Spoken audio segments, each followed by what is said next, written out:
But, Mr Speaker, let me say this about Senate obstructionism. The Leader of the Opposition says that he may be obstructed by the Senate were he to become the government by the implementation of the goods and services tax. Well, let me tell him this, Mr Speaker.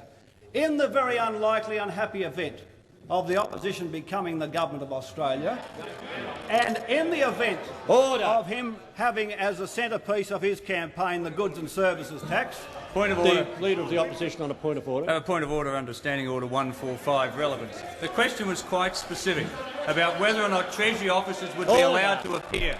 And this is just part of the cover-up that's going on at the present time. Order. The Prime Minister was asked— Order. The Prime Minister was asked a question about his remarks and about the Senate inquiry. The Prime Minister— Mr Speaker. Order. Mr Speaker. Order. Mr Speaker, the Leader of the Opposition believes— I'm telling this objectively, the Leader of the Opposition, if he'll give me the chance.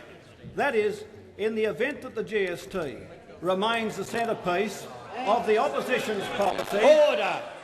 Mr Speaker, Order. I say to the Opposition that in the unlikely event of them becoming a government, the Labor Party will not obstruct the passage of the GST legislation to the Senate, because I want it made very clear that a vote for Hewson is a vote for the GST. I want it made totally clear that a vote for the Hewson is a vote for the GST, that no Democrats or any other group will save Australia from that. The House will come to order. The Prime Minister won't resume his seat. I thought the member for Menzies was going to take the point. Has the Prime Minister completed his answer? Mr Speaker, I thought the member for Menzies— Mr Speaker, the House will come. Mr Speaker, the House will come to order. Let's not have the Leader of the Opposition hiding behind a feigned— I warn the Deputy Leader of the Opposition. Have the Leader of the Opposition hiding behind a— Order! Let's not have the Leader of the Opposition hiding behind a feigned pretence that Senate— If the Deputy Leader of the Opposition interjects again, I'll name him. In some way you won't get the GST. You can vote for Hewson, but in some way you won't get the GST. The fact is, Mr Speaker, if in the unlikely event of this country supporting— Members on both sides will cease interjecting. The House will come to order. The Leader of the Opposition— the Leader of the Opposition will cease. The Honourable Prime Minister. Mr Speaker. Mr Speaker. Order. Mr Speaker. Mr Speaker. Order. Even though the Labor Party regards this as an inequitable, vile, vicious tax, if you secure— The Prime Minister might resume his seat again. The House will come to order. Members of the Opposition will cease interjecting. The House will come to order. If the members on both sides will cease interjecting. Order. Order. If the member for Kooyong interjects again, I'll name him. The Honourable Prime Minister. Mr Speaker, let's make this quite clear. The Leader of the Opposition wants to take the view and somehow hide behind the Democrats, but you can vote for Hewson but not get the GST.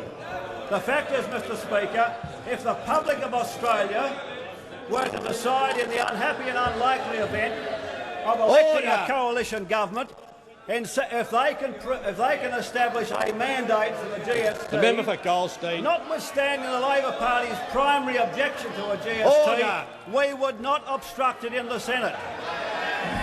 The House will come to order. That's right. So you won't hide behind Senator Coulter or the Democrats. If you go to a poll and promise the GST and you win the election, the GST is what the public of Australia will get. And so there'll be no hiding behind Senator Coulter, the Democrats. The House will come to order. There is far too much noise.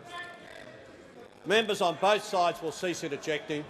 If there is the next person who interjects, I will name him. The Prime Minister. Speaker, the Liberal Party are talking about Senate obstructionism. They're saying they anticipated by having a double dissolution of Parliament immediately after the Parliament is formed.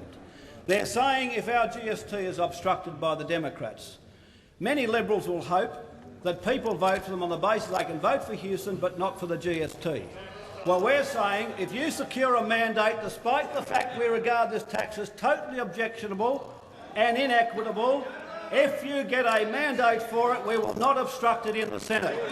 For Hewson, a vote for Hewson means a vote for the GST unambiguously.